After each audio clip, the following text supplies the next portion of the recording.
To all those above me that watch over me, to all of you, my fave parapeeps on this side of the veil, welcome.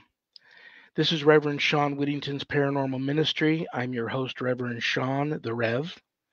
Welcome to my haunted house, my very haunted house. Been quiet today. That might change once I bring my guest on, and you're going to love him, and I'll get to him as quick as I can here. But thank you all so very much for tuning in. I don't have a show without you guys, so God bless you all. What do I want to tell you guys? Let's check the prayer vase real quick.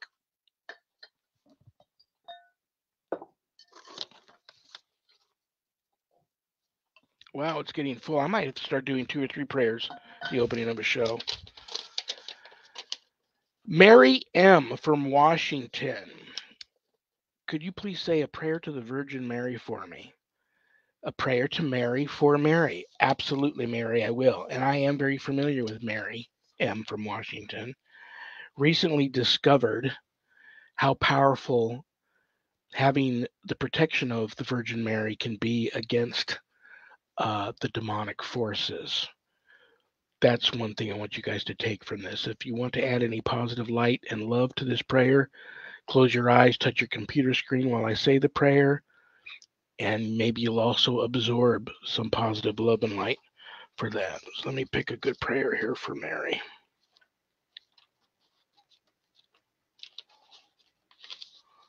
Okay, this is a beautiful one. Name of the Father, and of the Son, and the Holy Spirit. Amen.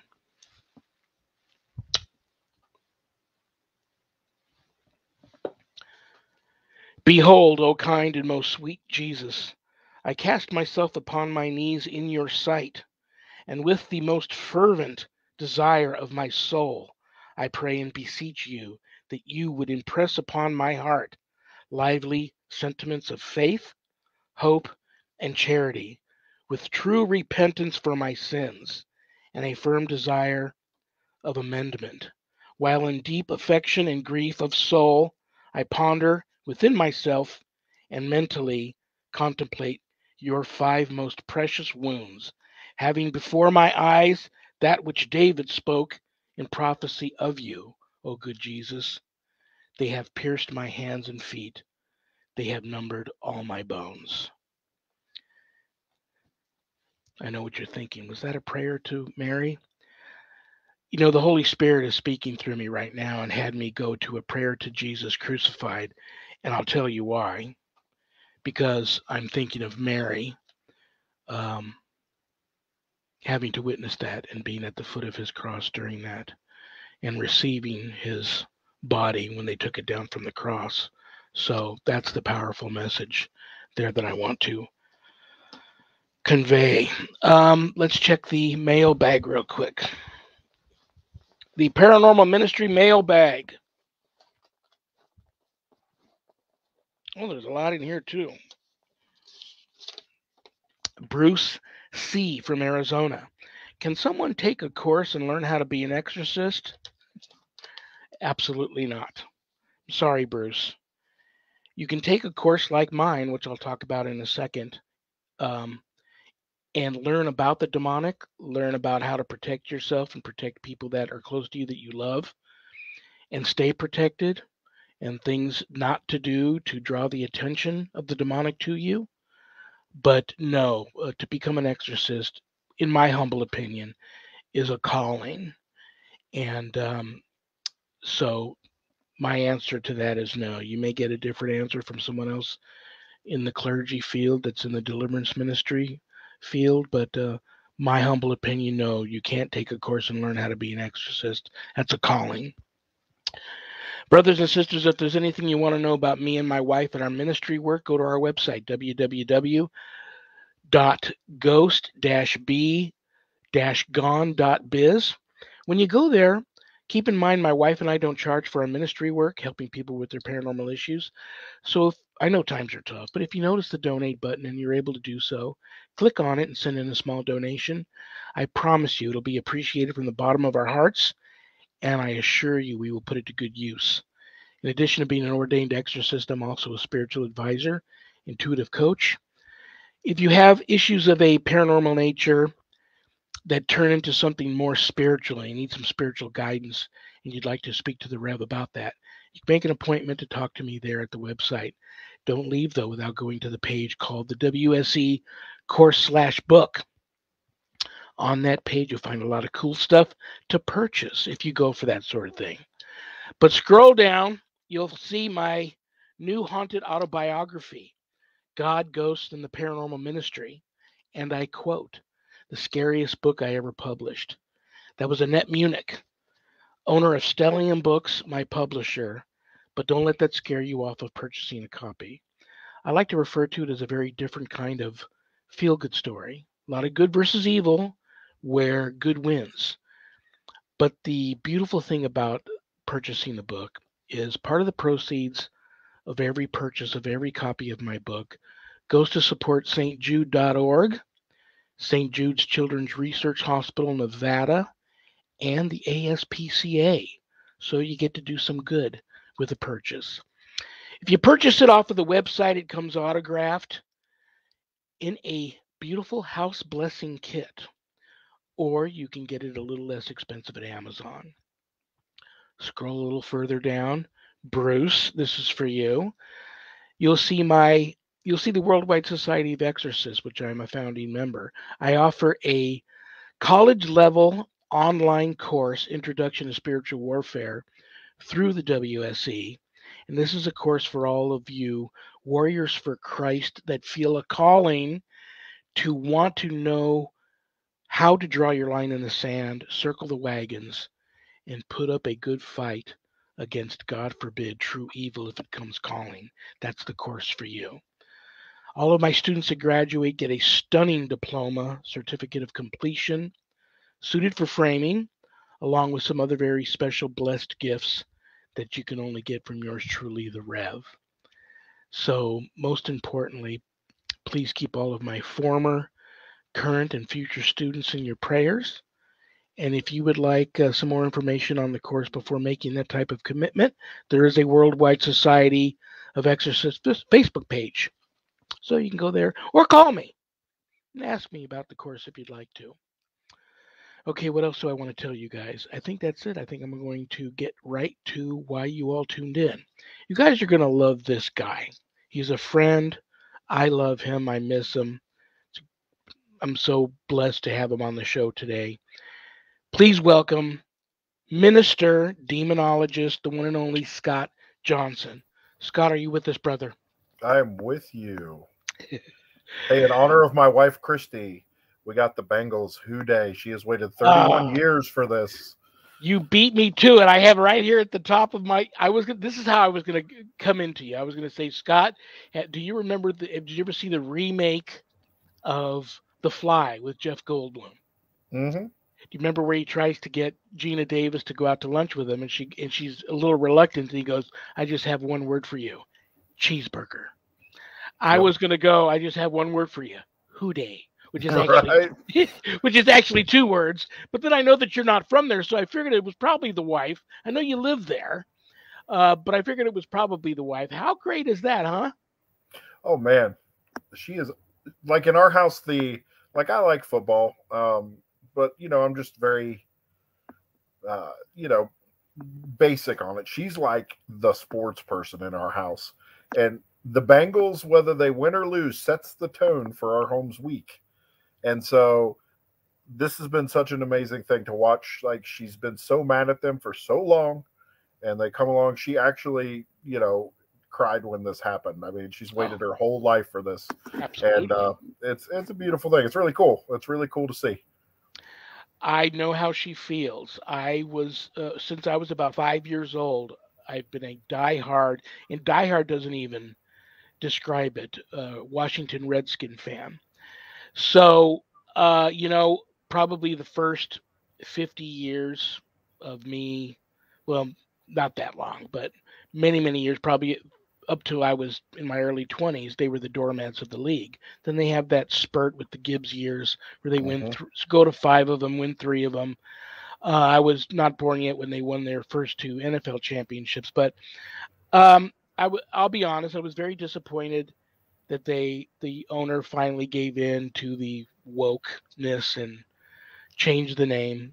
I thought they were going to stick with just Washington football team, which I would have loved, which is cool. Is But it like the admirals or something, or it's the the colonels, corporals? it's funny you bring up colonels because somebody said, "Watch it be Colonel Custer will be their new mascot." But no, it's the Yes, Commanders. commanders. I'm trying to be supportive.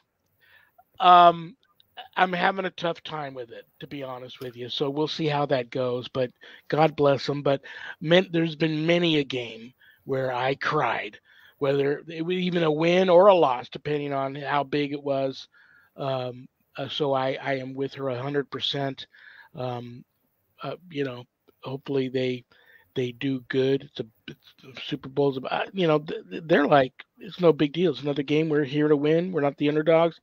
I love their chances, Hmm. and I think it's going to be a great game. So tell Me her I too. said good luck. I And will. okay, you are, just so everybody knows, we've met in person over the past holiday season. Worked on a wonderful, very special project together that I'm not allowed to talk about. Um,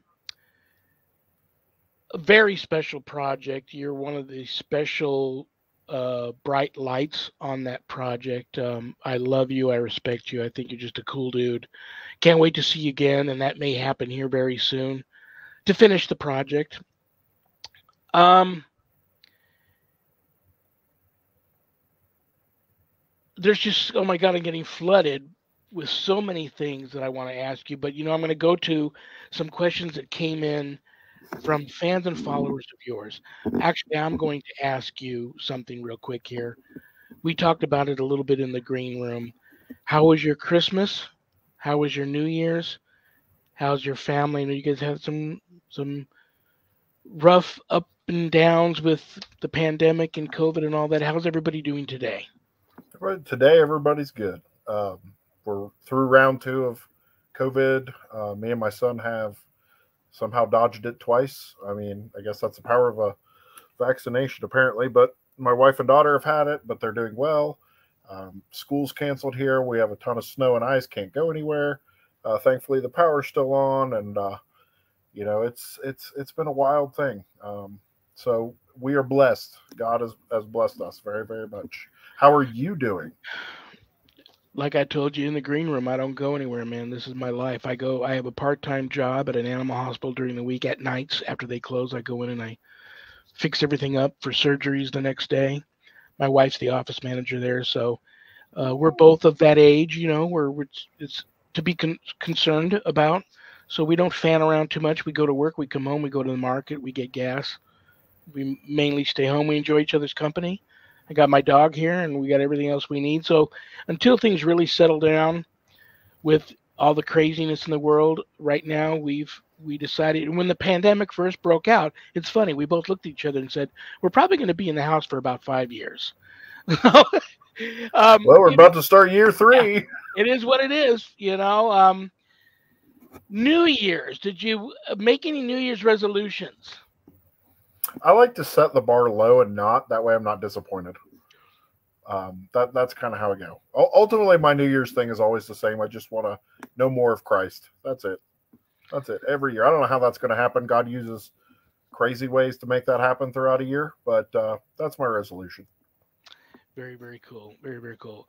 Let your wife know that after the show today, I'm going to add your whole family to my prayer list, and you guys will be in my prayers often Well, thank you. for all of the stuff that you guys have gone through and may go through, and that I do get to see you again and work with you again in person. And let's hope that I had somebody, a very talented psychic, on that has been credited at predicting some wonderfully, well, I call it wonderful, in advance predicted some big time, events that happened. And she predicted this would be the year that all of this is over with, the mandates, the masks, the pandemic, all of that. So I'm going to hold her to that. And if that comes true, it's going to be a blessed year. So Absolutely. we talked about the project. Okay. I am jealous of you about one thing. I have never been the kind of minister to get my preach on. Um, I can never, even to this day, I could never see myself behind a pulpit in front of a large audience getting my preach on or giving a sermon. I know you do that. Your church, a matter of fact, I've been stalking you. Oh Lord. Cross Point with an E on the end, one word, Church of Christ. Mm-hmm. You've got a wonderful Facebook page. You've got a website, crosspointcoc.org. Introduce your church to, I know you're a demonologist. I know you're I've heard you preach. You did your fair share of preaching to us there on the set. Introduce your church to all of my viewers today and what that's all about. So my church, on March 23rd, I will have been there 10 years. Um, so my church was a total God thing. And I mean, ultimately, it's God's church, obviously. But I stepped in after the minister there was there for 40 years. This is the third facility they've been in due to growth, um, which has its own challenges. But I have not ever met a group of more loving, kind, generous, forgiving people in the world. My churches, the pandemic has done a number on our congregation. We've buried many of them, and that's just a tragedy of this whole thing. Our numbers are smaller than they were 3 years ago, but you know, our people love Jesus, and they show it in incredibly amazing ways every day. And I get to see that unfold. So, Crosspoint Church of Christ is, and I'm probably biased, but I think it's probably one of the greatest congregations in the country, if not the world. They're my family. I can count on them. They take such good care of my family and I, and they allow me to do stuff like this and to let God lead me outside the walls of the church. And that's you don't find that in ministry very often. You just don't. You don't. How excited were they for you to be on that project that we worked on? Well, it's weird, like because I said this on as we kind of were talking. So I come from a movement called the American Restoration Movement. It's where the Churches of Christ, the Disciples of Christ, the Christian Church, all comes from. It started in the 1830s from America's largest revival called the Cane Ridge Revival in Cane Ridge, Kentucky. Um, and so, if you want to read some crazy stuff, read about that. But so it developed though to this really cold legalism in some sectors, and so they adopted the belief of cessationism, meaning there is no spiritual activity, there are no demonic attacks in the way Hollywood portrays them. There is no anything but the resurrection for the dead. It's almost like modern day Sadducees, and this is not my particular congregation. This is when I say Churches of Christ at large over hundreds of years. That Yeah. has since fallen away. I've taught my congregation several times on spiritual warfare. I've walked them through. They know what I do. Some of them are kind of like, and others are like, keep that to yourself, bro. But all of them were excited. So, I mean, it's a cool thing to see a group of people realize how important the world, even if they're not believers, needs to understand how important spiritual warfare and offense and defense really are. And I love that my Absolutely. church lets me do that. Absolutely, brother. Well said. You know that that's, if this, when this project is revealed to the world, it's going to bring a lot more eyes and attention and people to your congregation, good, bad, and indifferent. And it's something that, we'll deal with whatever comes our way. But Right. everybody that was there represented themselves and who they are and where they come from and their belief system so beautifully that I just it's gonna rock. The project's gonna rock, and I am One of the things. Sorry, I didn't mean to interrupt you. okay. That's okay, brother. Go ahead. I was just going to say one of the things about this project that just blew me away was like if you take Jesus out of this, there is no content. Like it was so Christ focused, and that was going into somewhere we're not expecting that. You've seen shows and projects and podcasts of this kind of nature that will be revealed, but it's all about Jesus, and that blows my mind. That was my prayer going in, is that I'm only going here because I want to show Jesus. And I think this project is going to do that in a magnificent way. I agree. I agree 100%. Um, yeah, it just I'm getting goosebumps right now thinking about it. And if I decide, I'm going to get together with everybody and find out, and so far, like I've had Donnie on the show, I've had Rita on the show. A few weeks back, I had Rich on my Monday show. I have the good Bishop coming on my Monday show in The March, good bishop. and I'm going to I'm going to I've gotten stories behind the scenes from each one of you, including you today, which I didn't know your story. And if I decide to write about it, I'll make sure I get permission from all of you ahead of time to do that. And that's part of it too, that there were things that tried to prevent us individually and as a group from completing that mission. So yeah, you know, I know so many people in this field. Not once they get into the actual deliverance ministry part or exorcism, it's different. But I have been approached by many clergy and laity that don't believe in demons or ghosts. God, Jesus, Mary, the Holy Trinity, angels. Some of them not angels, but many of them not don't believe in demons or the devil or anything. And it's astonishing to me how many people come to me for help that didn't believe ahead of time. Now, because of what they're going through, they believe. Amen. But you know what else is also astonishing to me? How many people come to me for help because they're going through something uh, like that, and they still don't believe. They just want me to, you were referred to me. I know this is what you do. I just want you to make it go away, make things better. But they still, they're at rock bottom. They're hanging over the abyss by their fingernails. They're about as low spiritually as they can get, and yet they're still not willing to accept the fact that you're under attack by the devil or a demon, and you're only, I don't have any magic powers. You need to find a way to get Jesus into your life to help you here, or it's not going to happen. And it's just amazing how many people that still, are going through that and don't believe. Your ministry work in your church. I've been to your website a few times. Beautiful church. Um, have you ever had anybody present, uh, whether it be just severe demonic oppression or, God forbid, a possession, ever present like in the church or even during like a sermon?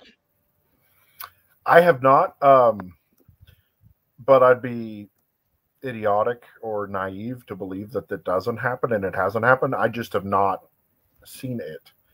When you're the person that's up front talking and kind of leading things, like at your point in time, you're just really focused. And I try and tend to the needs of the people as they present, but I have never, at least in an extreme manifestation, maybe some crying or something that, red flagged it, but nothing like crazy, like when we read about Jesus going into the synagogue in Capernaum and the demon like stands up and like is like, "Hey, what's up?" And Jesus is like, "Not today," and kicks him out. I've not had that moment, and I am thankful for that. As the days get darker and more evil, I don't expect that streak to hold, but we'll take it as it comes, man. Absolutely. It'll also be a way to check the temperature on everybody in your congregation if that ever happens during a service.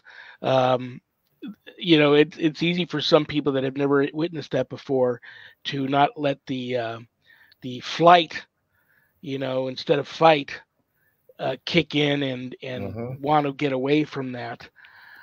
And it reminds me of a story where, I always try to get when I deal with a client that I may be wrong, and I'm wrong often, but I may suspect that they are possessed or have such a severe oppression that, it can go either way quickly. I try to get them on hallowed ground. That was my training. But one time that backfired on me, was actually talking with a girl in my van parked in front of a church, and the demon manifested to me through her in my van. I mean, it was 120 degrees that day here in the middle of summer, high noon in Vegas, and all of a sudden the inside of my van became like a meat locker. Oh, Um, it didn't stay long, and then I was there with her because I had already made her an appointment to speak with a bishop there. So she was able to actually make her appointment, and then when she came out of the appointment, it manifested again.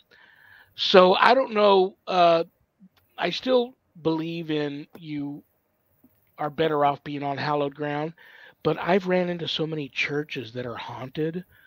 And I've seen during some, I had a minister friend like you that gives baptisms. I do a lot of baptisms at home. I've never taken people, I take people to this wonderful church here, Canyon Ridge, where they do the full submersion in the holy waters. And I go there and I witness that for them. Sometimes I take the plunge too, but I've never done that for somebody. And I saw a picture of you doing that on your website, and it reminded me of a friend of mine, a minister, who the possession, they didn't even know this person who came to get baptized was possessed. And you look back on it, you realize, well, that's why, it wasn't going to allow this person to get in the water. right. But right before she got into the water, she actually grabbed a hold of the minister and flipped him upside down, head first in the water, and held on to his feet, keeping his head submerged, like trying to drown him. But, it didn't get in the water and then fight with it because it knows once it got in the water, there would be no fight left. And it took several people to run up there and actually grab this woman.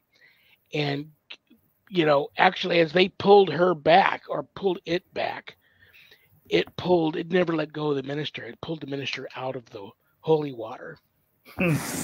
Um, I've I had don't ju- one. I had to like, because usually it doesn't happen for me. I mean, at the church because of just timing or whatever. But I have had to push someone over the threshold to get them in the building.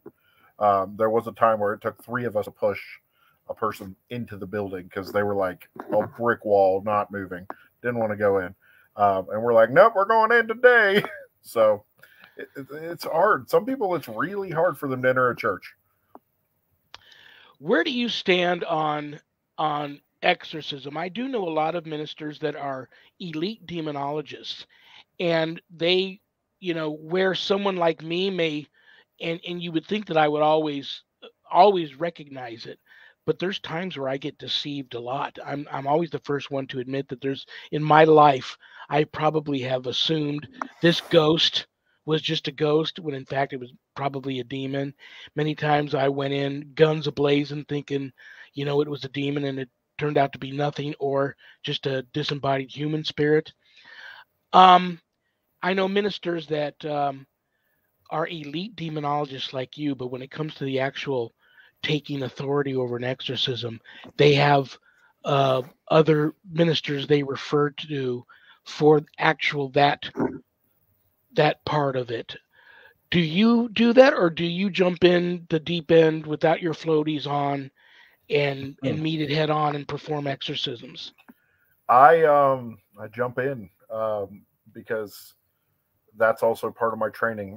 Demonology and exorcism are my training. So I mean, I jump in because that's what you do. I don't, and I mean we're in like around the Cincinnati area, and so we're in a very, I don't want to say I don't like political tags with church, so we'll say more traditional buckle of the Bible Belt, and there's a lot of hesitancy to stuff like that, and a lot of traditionalism that keeps a lot of people from being interested in this in the first place, and then the other part of people just ignore it. And so I jump right in because there's no one else.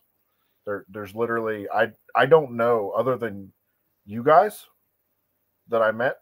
I don't know anyone else who does this. I thought I was alone, and that was the most liberating thing, Wow. was to meet you guys, because I knew I wasn't alone. But I mean, there's not like a, I'm not in the Catholic Church, so there's not like that built-in network, and I just didn't know anybody. So I mean, I've been kind of just rolling solo, and that's why I was kind of like, when I was approached by our mutual friends, I was like, how do you even know who I am? I'm just like hanging out in Ohio, man, Yeah. because I don't know anybody. I really don't, other than you guys.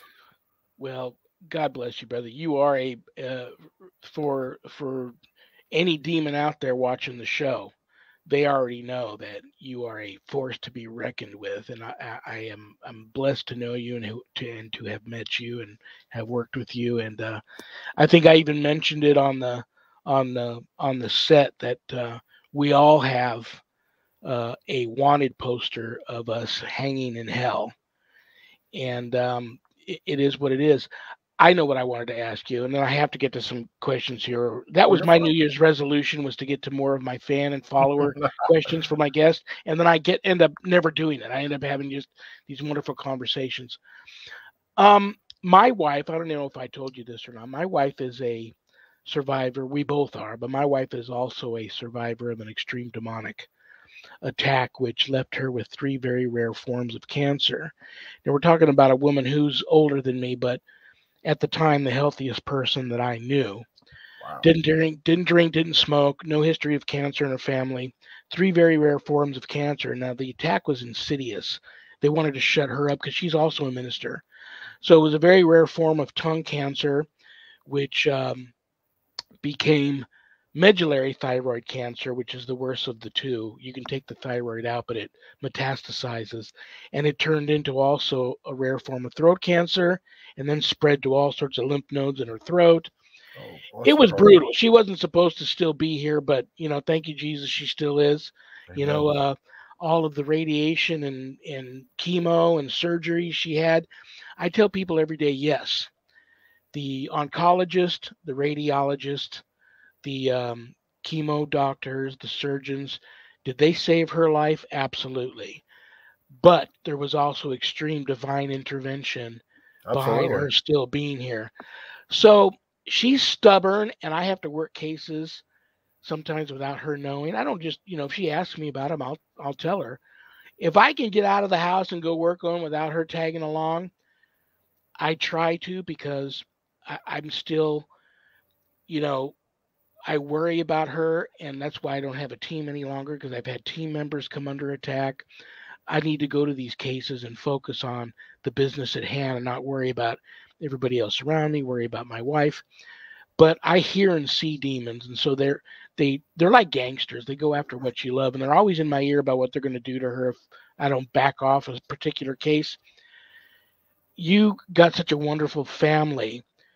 Where does that, and I know your wife's a minister too, I believe. I think I read that somewhere on the website that she's part of the church, works with Hmm. the children and stuff.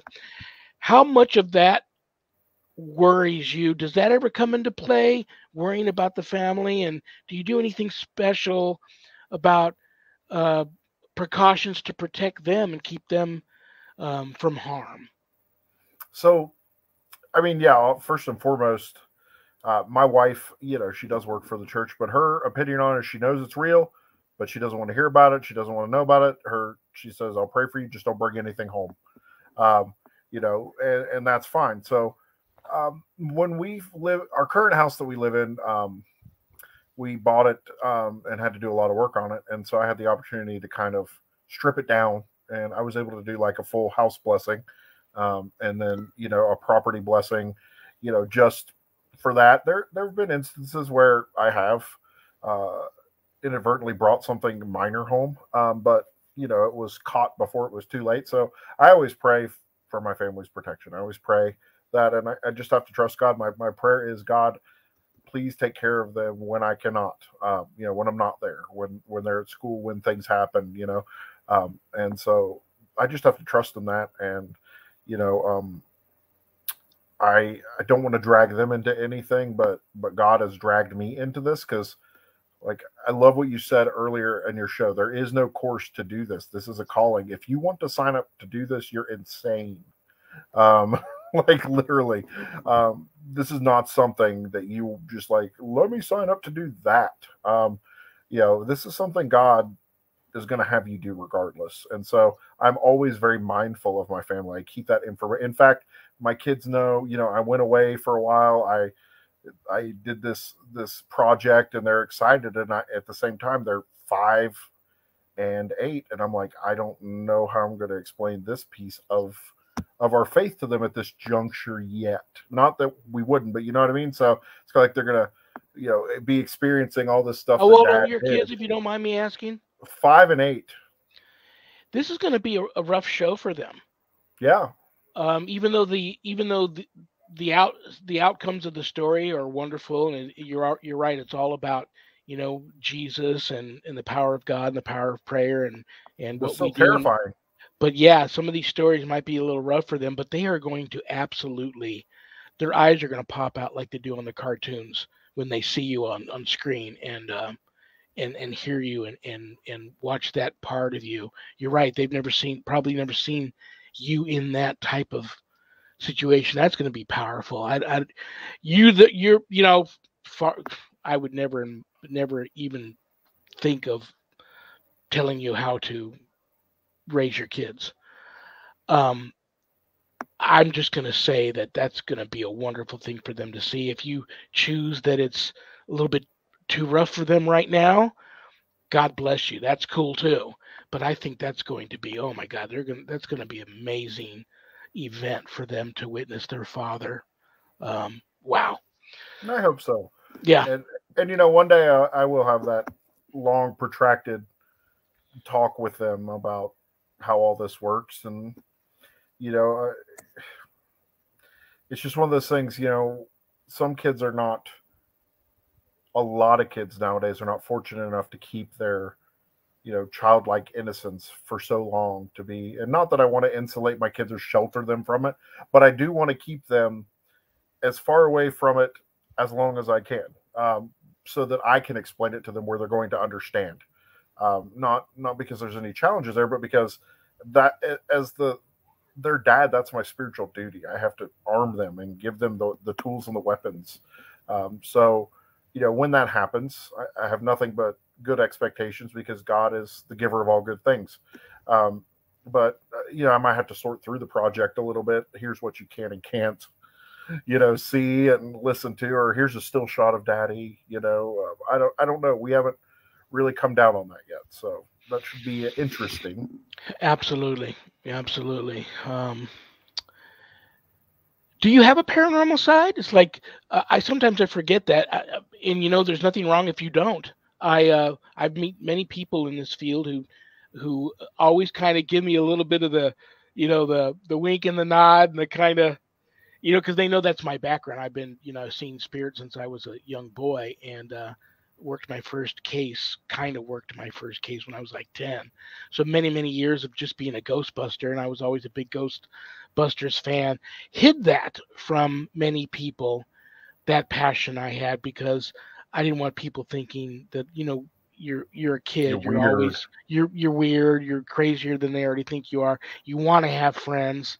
I wish I hadn't kept it, for lack of a better term, kept it in the closet as long as I did.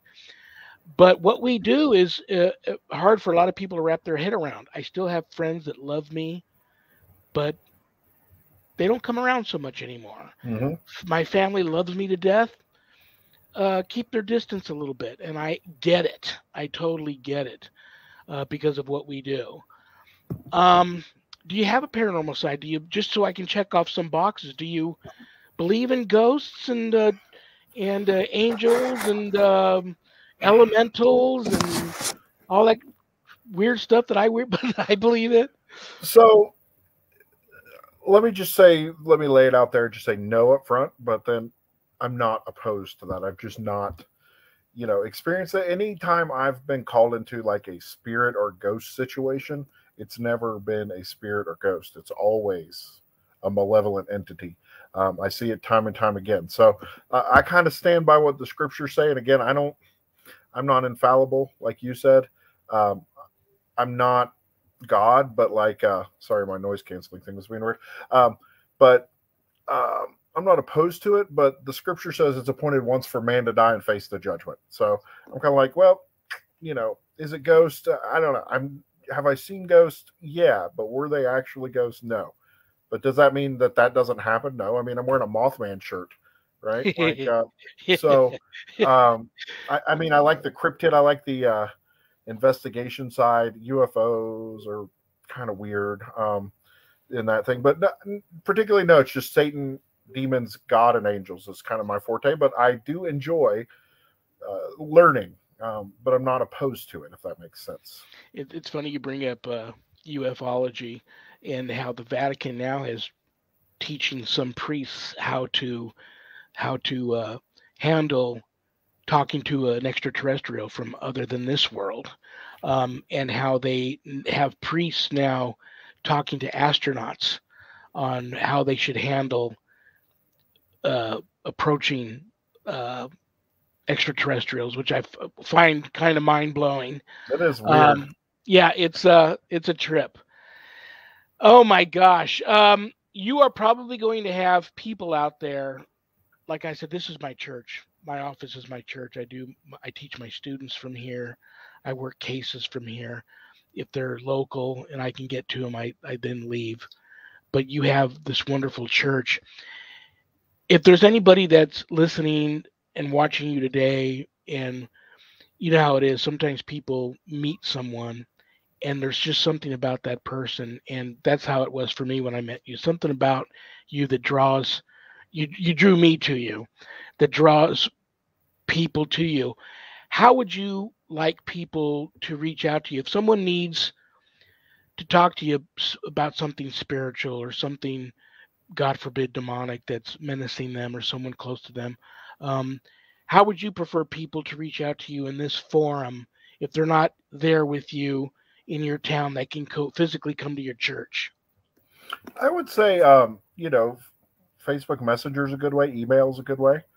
Because as you know, you also, when you open the line of communication up, you also get some really, Oh, time wasting calls and things. But ultimately, Facebook, Messenger, and email is probably the best way to get a hold of me. and they can find your email on your website.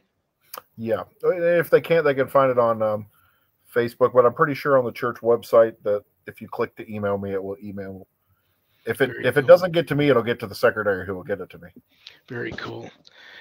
We still got about 15 minutes left. I'm going to get to some fan questions before I get hate mail for it. Okay.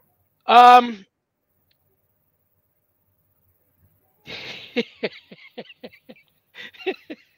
Oh, I know when you okay. laugh, it's going to be a doozy. Well, there's some here that I'm going to skip over because I never know really. I don't have a filter, and Oh, man. there's something about you. Sometimes the way you say things, you crack me up, and I don't want the rest of the show be 15 minutes of me just laughing my butt off. Um, okay, Challenge which came accepted. first? Which came first? This is a good one, actually. And I'm surprised I didn't ask this question. Which came first for you, being a minister or a demonologist? Being a minister. I was a minister I have been a minister almost 20 years now. So for about 13 years now, I've been in kind of the demonology exorcism learning. So for a long period of time, I was just a preacher. I was converted to Christ. I was 19 years old. I was an atheist. I was a drug user, addict, drug dealer, hated God. And on the night before my 19th birthday, I thought about, killing myself. Started to have a lot of mental health problems. And so I was like, I'm going to die. It's my birthday. So I cried out to every god and goddess I could think of and any name I'd ever heard. And the next day, Jesus, whom I did not call out to on purpose, was the only one that answered. And so that's a whole nother story about how that happened, but miraculous series of events, like less than a week later, I'm enrolled in Bible college, going to be a minister.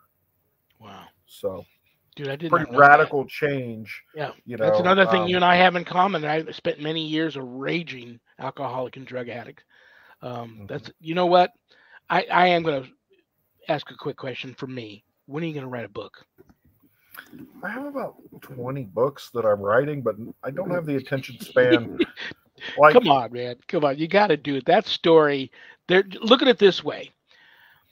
I'm getting ready to probably write my second one because Spirit is really on me to do it. They're really, and they did that the first time. And I swore never that I wasn't going to do it again because it was a lot harder than I thought it would be. If Spirit wasn't guiding me, I probably would have never done the first book. I had to dig deep and rip a lot of scabs off a lot of old wounds and relive a lot of things to write that book. So it was rough. Hopefully, if I just choose to write the second one, it won't be as rough, but Spirit's really pushing me. Think of it this way. There's going to be people out there that need to hear your story, that need to hear your message. And if not for you, write it for them. And you being a minister can feel that. I would be the first person to be in line to purchase the book, and that's a wonderful story. When the show's over today, sit down with the wife and think about it. My wife's part of my writing because she is a spell checker. She majored in English in college, so she edits my book and types it from. I do it with a hand, dude. I sit down with a pen and I write it in a what kind of notepad. old person are you? I'm an old person. I'm 62 years old. You I know how to write it write? and I give it to her. She comes in here, she reads it, she types it in the computer, spell checks. If something that I wrote down is sounds funky, she knows what I mean. She'll clean it up. Then it goes to the editor, and so it gets edited twice actually. But sit down with the wife and talk about that. I think that's in addition to you and I getting together in about a month or so to finish our project. I think that's the next big important project for you. And anything I can do to help you, you know where I'm at, reach out to me. But I think that's what you need to do. Well, my problem is it's not so much I don't like writing. It's just I have ADHD, I think, and it's just flitting back and forth. So I think it will happen, and I will take this as God goading me through you, um, in a good way, Yeah. to relook at that because I have several things I've written. But I remember the last time I was going to write one on spiritual warfare, and like I took all the blog posts I ever did and all the notes I'd written, and I copied and pasted it, and it was like 25 pages, and I'm like, I can't do this for a book. I need more than this, but I don't have anything to say. So it's just Do me a sitting down. favor. Get a little get a voiceover recorder, a little tape recorder. Do your book. You're such a great speaker, and I can attest to that. I can testify to that because I've seen you. Um, do your book verbally, vocalize it onto tape, and then let a ghostwriter, even if it's like your wife, let a ghostwriter listen to that and then take it from that and put it onto paper for you. And then you can always read it yourself and change something up, or if it may end up being better than you thought, having the ghostwriter do it, or maybe you want to add some things or change some things about it. It'll get done. I'm going to say a prayer for you that you get the help you need to get this done because I'm feeling that you do have some messages that some people out there really need to hear. So I have a feeling you and I are going to be having this discussion again the holiday season this year, and we'll revisit. I'll have you back. Are you Yeah. having fun when you come back? Oh yeah, dude, I love Okay. stuff like this. I'll have you Nobody back, talks and to we'll me. talk about where we're at. We'll talk about where you're at with that, and so how demonology. And before you answer, we got about 10 minutes left. Before you answer this question, I love on the project how all of us were in sync with knowing ahead of time that and we didn't even we met in a Zoom meeting like a week before we met in person, and we didn't even discuss it in the Zoom meeting, but we all just kind of knew when we got there. One thing we didn't want to do was mention a lot of names of demons and go into too much specifics about demons. Um, so in my training, of course I had to delve into that a little bit. But once I just delved into it enough that I knew, okay, I think I know enough. I can pass this course. I'm going to get back to what I feel more comfortable at.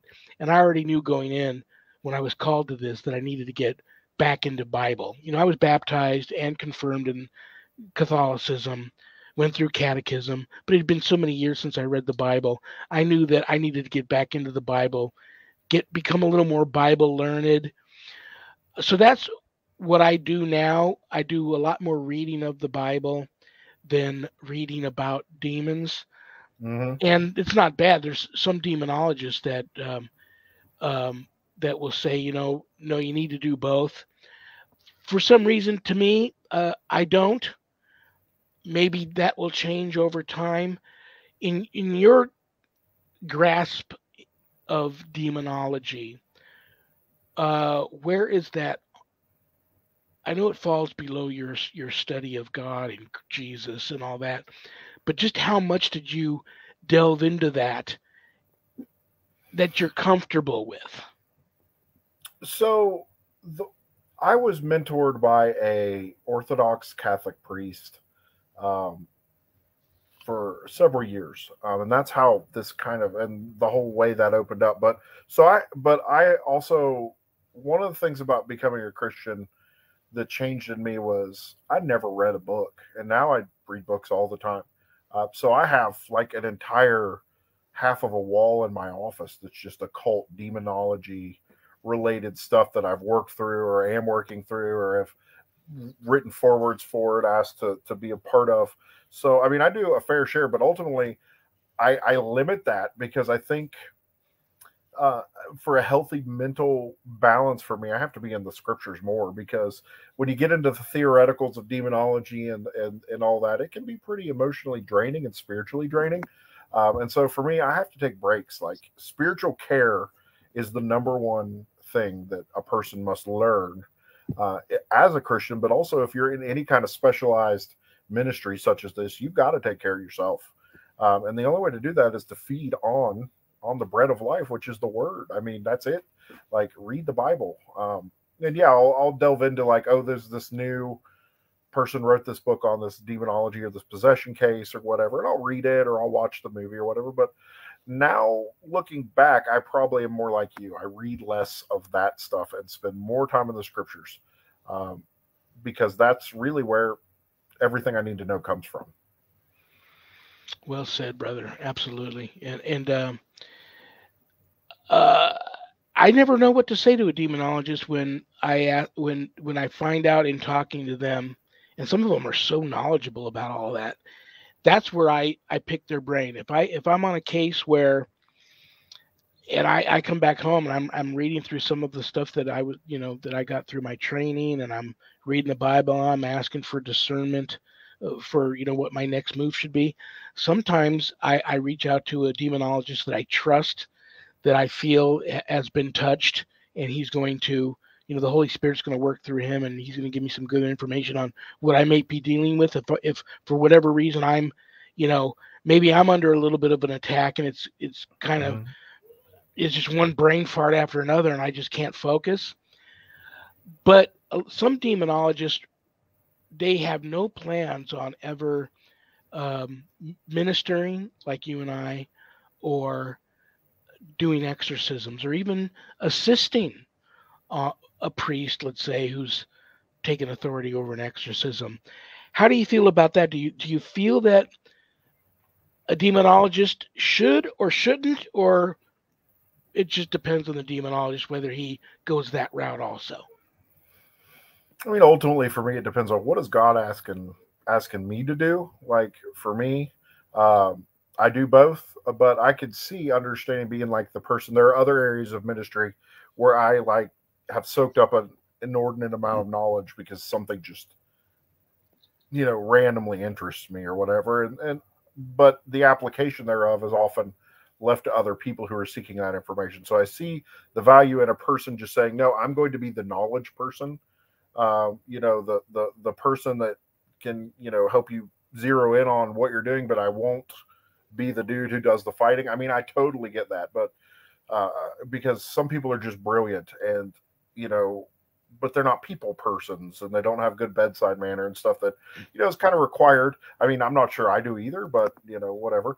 But I think a lot of them do that. But for me, it is an integral part because I want to know all the background stuff so that I can at best help all the foreground stuff that God is doing in that moment to help that person. So I want to know the information, but I would totally defer to, like you said, Rich on a lot of things because he's so smart, so much more knowledgeable in that, and he soaks that up like a sponge, man. That's what he was, and I think that's a calling. God may call you to do both, or one, or the other, or none.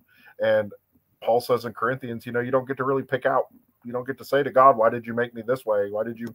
Well, somebody in the body of Christ has to be an appendix, right? So sometimes we have to remove them. Just kidding. You'll get that one later. But it's just how God is working on their heart. I do both, but I don't know if that's for everybody. Yeah, Rich was invaluable on that set. I learned a lot more of even just what I already knew through my training from him. Yeah, he was invaluable on that, and yeah, just very, very, very interesting gentleman. And basically, I might have asked him 4 questions on my Monday show and just let him. Basically, it was a Rich Valdez Demonology 101 class that night, Amen. and I just sat back and he did the show. And that's what I love about Rich. So that was very, very cool. Well, we got 4 minutes left. I want to make sure everybody knows the important things. Just real quick, yes or no, because this is another question here, which I thought, you know what, I'm going to ask him this. Do you believe we're in end times? I mean, who could say that? But it certainly, I've been getting a very much peaceful feeling about the end of all things. So soon to God is not necessarily soon to me. Soon to me is 20 seconds from now. Soon to God could be 20,000 years. I don't know his plan.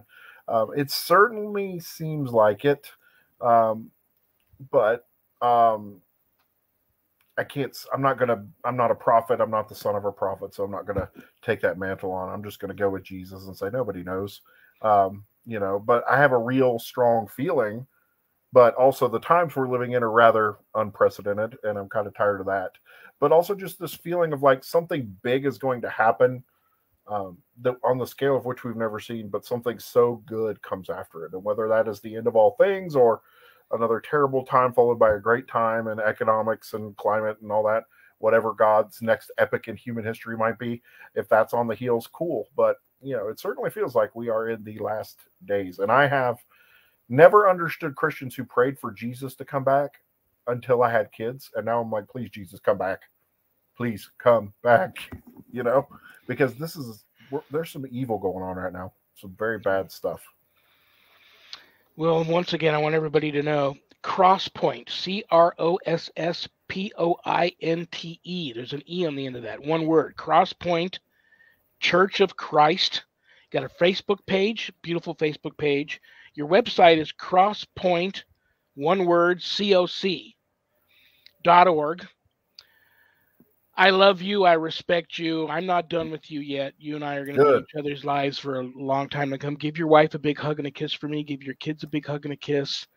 Good luck this weekend, Houday. And I'll have you back, brother. Thank you so much for spending an hour out of your busy Friday with me. And I'll be in touch. Have a great, great weekend. I love you. I love you, brother. Thanks for having me. It's been an honor, and I will come back anytime you want. You got it, brother. You're truly a blessing, and I'm thankful for you. Thank you, man. I'll talk to you soon. Good night. All right. Good night. Take care. Oh, my gosh. Minister Scott Johnson, demonologist, but a much more beautiful, talented minister. Keep him in your prayers. Keep his family in your prayers, too. I'll be back next week. Another new episode. Oh, you're going to love this guy. Bobby J. Gallo will be here. Elite paranormal investigator, him and his whole family. He's writing a new book. He's done a lot of projects, radio, TV, film personality. You're going to love him.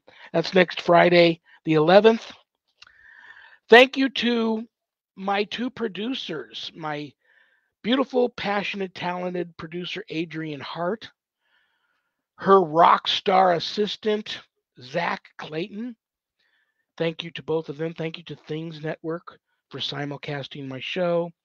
Thank you to the Paranormal United Network and their channel 2 for simulcasting my show. Thank you to all of you for being here. You know what? He's been staring at me throughout the whole show. Usually he faces the other way, but he's staring at me right now. St. Francis.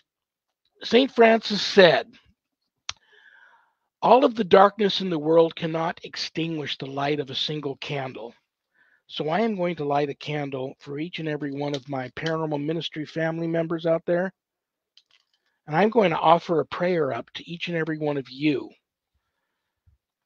to St. Francis. This is St. Francis.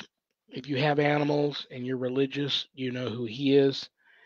And this is a wonderful prayer of his, one of my favorites. Such a beautiful day today, too, in Vegas, again, like it was last week.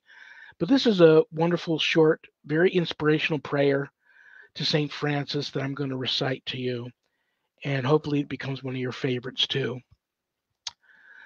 Lord,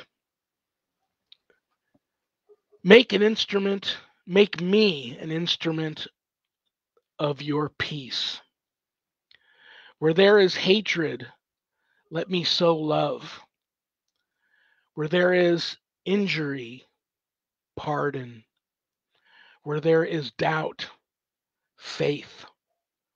Where there is despair, hope.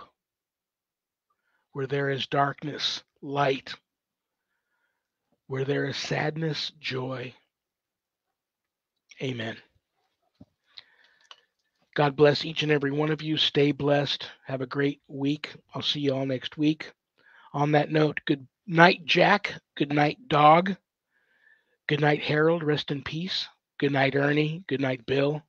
Good night, Dan. God bless you all. I love you all. Good night. Peace.